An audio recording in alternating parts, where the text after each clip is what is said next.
आगे आपको बताएं कि इलाहाबाद गंगनपुर में महंगाई का जिन बेकाबू हो गया। सब्जियां, सब्ज मसालाजात की कीमतों में होशरुबा इजाफा, शहरी परेशान हैं। मजीद जानते हैं नुमाइंदा बोल न्यूज़ जफर इकबाल से। जी जफर इकबाल।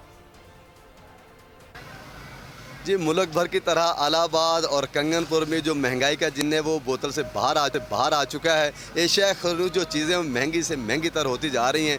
बात की जाए सब्जियों की तो सब्जियों के जो मसाला जात हैं, अदरक है, लहसन है, वो भी महंगे से महंगे तर होते जा रहे हैं। जो टमाटर है 200 से 300 रुपये किलो फ़रोख्त किया जा रहा है। जो लहसन है वो भी बहुत महंगा हो गया है। बात भिंडी की जाए तो 400 रुपये किलो फ़रोख्त की जा रही है। मटर भी 200 से 300 रुपये किलो में फ़रोख्त की जा रही है। बात लीमू की जाए, जो हर घर की ज़रूरत है, लीमू भी जो है ना 800 रुपये किलो में फ़रोख्त किया जा रहा है। तो जो दूसरी सब्ज़ी हैं उनके जो फूल गोभी है या दूसरे जो बैंगन वगैरह हैं वो भी 300 से 400 रुपये किलो में फ़रोख्त किया जा रहा है। जब बात शहरियों की हुई तो उन्होंने शहरियों ने बताया कि जो सब्जियों के रेट बहुत ज़्यादा हैं और हमारी पहुंच से बहुत दूर हो चुके हैं। लिहाजा हुकूमत को चाहिए कि सब्जी के रेट कम किया जाए ताकि गरीब आदमी अपना गुजारा। जी ठीक है जफर, आपका बहुत शुक्रिया।